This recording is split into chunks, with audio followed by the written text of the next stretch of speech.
Good day. This is Elias again with you for Dream Inspire in Dream Properties. So today we have another one of the greatest in town, one of the successful women entrepreneur in town. You have heard about Sandra Bullock, I believe, but this is Rosa Bullock. So please, Rosa, welcome to the show. Thank you very much, Elias. And what an introduction. I wish I was Sandra Bullock. Yeah, so this is Rosa Bullock, and we'll be with her discussing about the journey, mostly what she did and what she has done from the time when she was here in Dubai for many years and till today. Please be with us. Rosa, let us start with you. You have been here in Dubai for a long time. Do I have to start with Societe, first of all, or do I have to start the love of Dubai within you? Well, I guess the love of Dubai brought me here. However, Societe is mainly what I'm known for, other than being a wife, a mother, and all of those other things these days.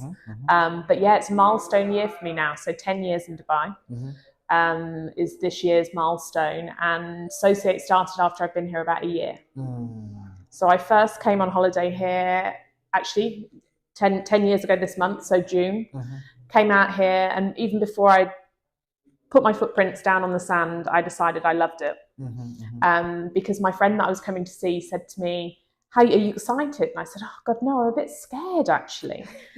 And he said, "You're just scared, you're going to love it." And he was absolutely right. So even before I came out here, I'd actually applied to do Emirates cabin crew. Wow. I don't know why. Only because I was that little bit older. So my dad kind of said, "Shouldn't you have done that after uni or before uni, or like, well, what are you doing? You have a career." So I actually didn't get into Emirates back then because I have a tattoo. I think they're a bit more lenient these days. Yeah. Okay. So they said I had to get it removed and come back next year for the next round. But actually it was a blessing in disguise. So I came out to the region, worked for, I call it my stepping stone job. I don't have many amazing things to say about it, unfortunately, but it taught me what I needed to know in order to then have a period of time where I was doing freelance work and then start the company. Wow. Yeah. Wow. So the journey of you starting that company, how was it? That easy or that hard in Dubai? Starting the company was actually quite hard.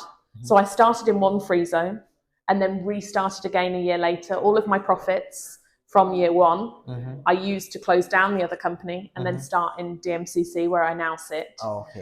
So easy, I wouldn't say it was, and certainly not back then. Things have changed a lot. Licenses seem to me to be more fluid. I've stayed with DMCC the whole time, but no, it wasn't that easy. But I knew it needed to be done.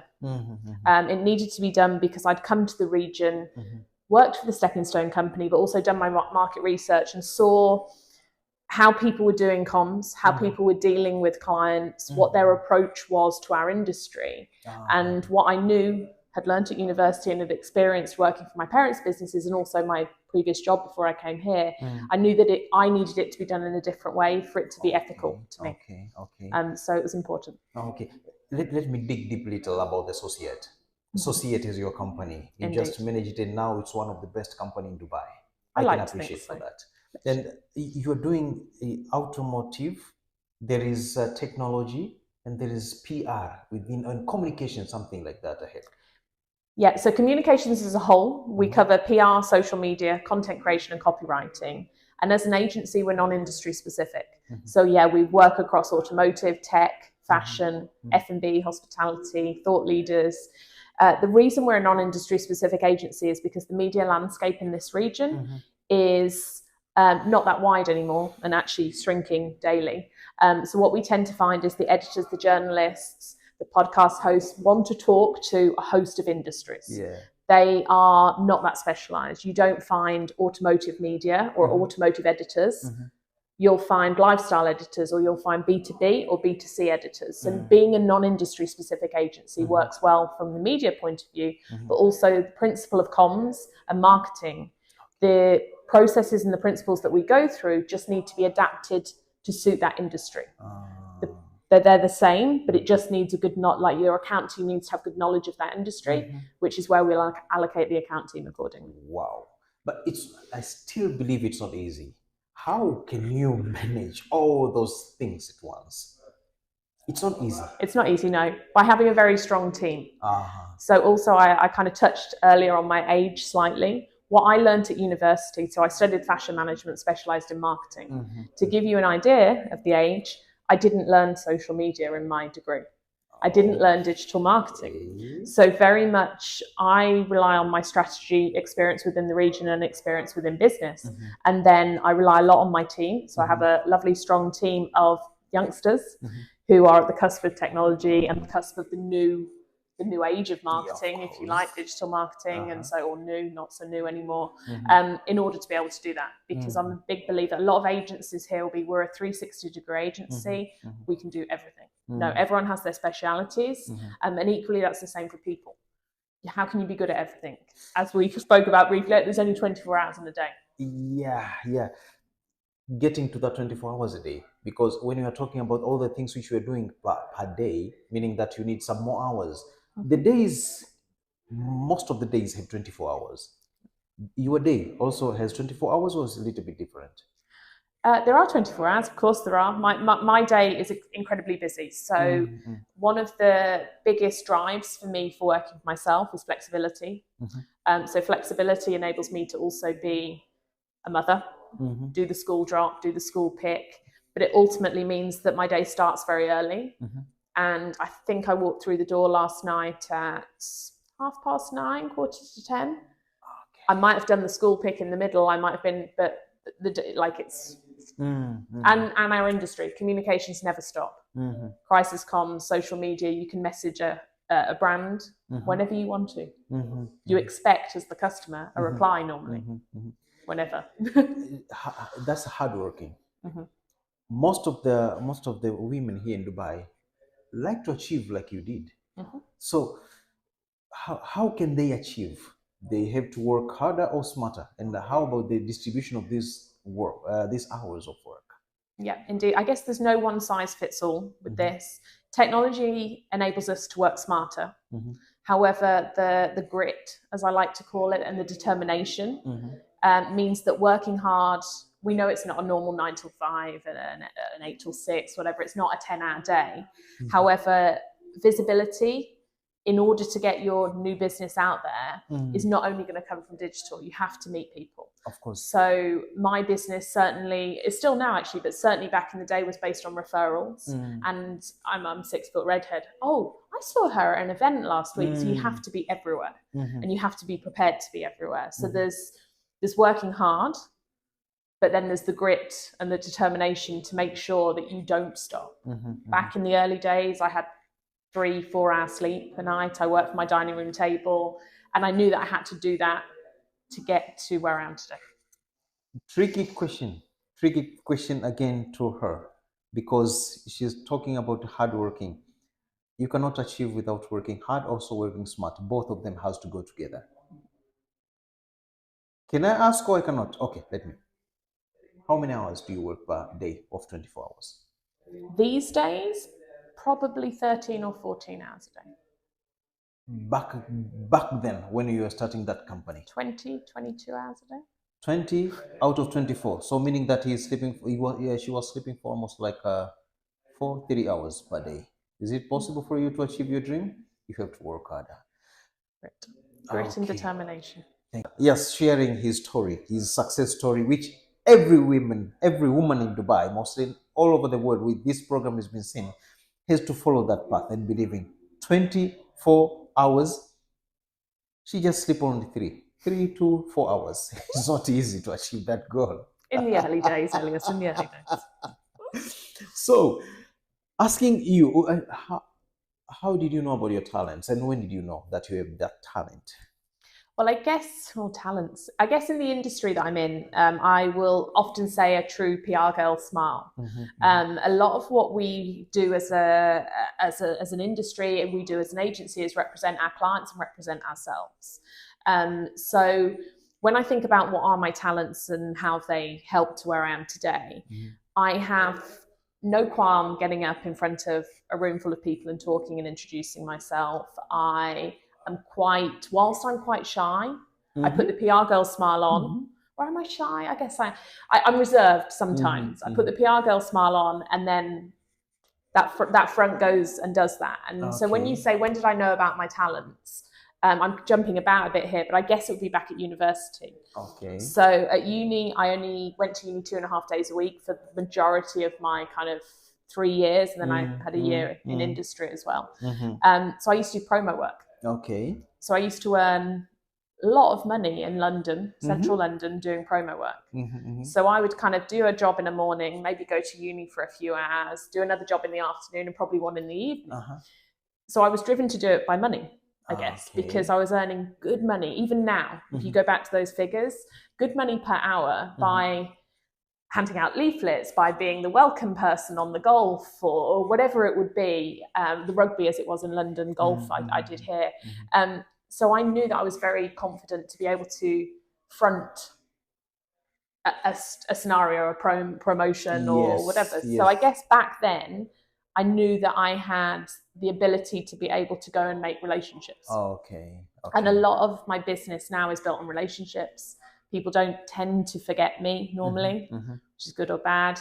And I take on every opportunity that I can get to raise the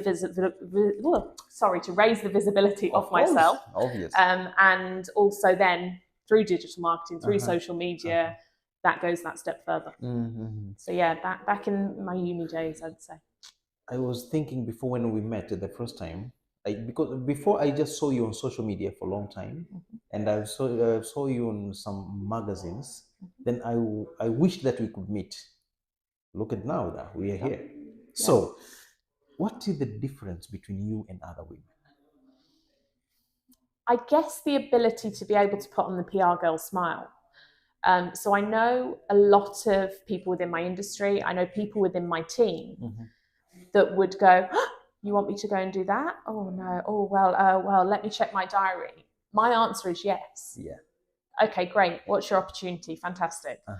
I think about things later and go, "Oh my goodness me, what have I just signed up for?" Or, "Oh, I've got like a room full of people I don't know anything." Like, whatever it may be, I'm like, "Yeah, I'll do that. Okay, I'll do that." And it's not. It's about being confident in scenarios. I guess I can talk to anybody. I don't struggle with chit chat, and I don't like it even to be chit chat. I like to have meaningful conversations. Okay. And alongside that, I really enjoy helping people, which also sometimes works to the detriment of my business. Commercially, I probably help too many people when I look at my numbers and things. But I enjoy sitting down and helping people. So that coupled with being genuinely interested in them, happy to go out and network, happy to do most things that are thrown at me, I'll put it out there. I would say that's what makes me different. Wow, that's the difference with others. We were just having a chat before today, and you show me your phone with unanswered, like 98 to 99 messages. You need some help from someone, I think, who could be doing replying your messages, right? Yeah. You need somebody like that, because as I told you, the same to me happen every day, because I receive more than 1,000 messages. But I have some team to just help me on social media together with the replying of messages. Do I have to offer one person to deal with that? Because 98 messages, that's a mess. Yeah, I'm currently actually just between PAs at the moment. Yes, I'm struggling. But also I think because work's done on WhatsApp here, it's hard. So yeah, I do. Sign up. Thank you. I have an offer. there. I have an offer to her. I just give one person that will be helping her replying all the messages, because for me it's easy. There is someone who is helping on replying also in social medias, but for her, she wants to do everything as her own. As the woman, as she's telling us, this is the woman of the kind. She's has own kind. So, have you ever failed in your life? Yes, of course. Many times. Many times. Drop to the rock bottom and then come back again? Well, I think COVID did that for most of us. Okay, many. Many of us, yeah. Also, when I would put it back to failing when I first moved to Dubai, actually. And I'll touch on it very briefly. The stepping stone job that I mentioned, actually, I ended up with court cases against me. So my fantastic move to Dubai, which everyone in the UK was like, "Oh, you're moving to the Middle East," which 10 years ago, the perception of the Middle East to those that hadn't been here, weren't as educated maybe, was like, wow. And then it all went kind of horribly wrong for me when I first got here. Okay. However, I was always in the right. I won all of my court cases 3 times. During that period of time, I did freelance work. So I started to do bits of promo work again in events, and I started to build my network. And that's where Associate was born. So that would be the first time, certainly in my Dubai story, that everything went wrong.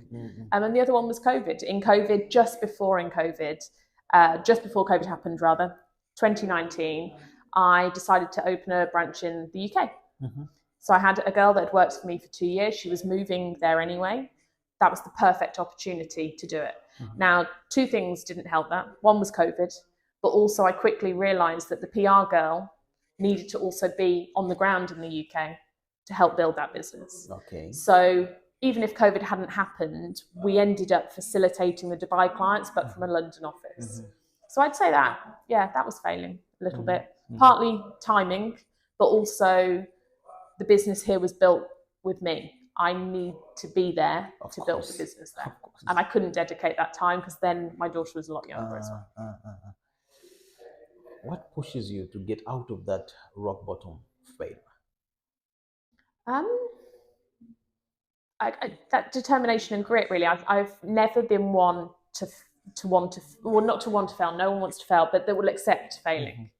And I'll give a really silly example. Okay. I have older brothers. They're both kind of 14 years older than me. So they used to collect me from school. My one brother used to collect me from school and help me with my homework. Now back in, I don't know what GCSEs are called these days, but in the UK we had GCSEs at 16. So Adrian used to help me with my maths homework. One day, I don't know, we'd had a bit of a tiff. We were rowing anyway. And he turned to me and he went, "You'll be lucky if you get a C." And I'm the kind of girl that turned around and went, "Watch me get an A." What did I get? An A. So you tell me I can't do something, you think, "Oh, is that a good idea, Rosa? That's more likely to make me go and do it." That's my personality. Thank you, Rosa. Looks like I have a lot to ask you and you have a lot to share with us. Allow us to invite you next time because there is a piece which it's not covered today. Okay. Do we have that opportunity to you? Of course, I'd be welcome. Thank you so much. I told you before that, you know Sandra Bullock. This is Rosa Bullock, the CEO of one of the best company in Dubai and successful company in Dubai, Associate. We were with her today and share her story concerning the life journey in Dubai, mostly because most of the time we were talking about the Dubai success, how to success in Dubai, how to be successful in Dubai. Thank you so much for your time, and don't forget to subscribe, and don't forget also to just like and view this podcast. We will have more and much more to come for you. This is Elias for Dream Inspire and Dream Properties. Please let us have a good time. Enjoy your watching. Thank you, Alice. Thanks. Thank you. All good? Oh.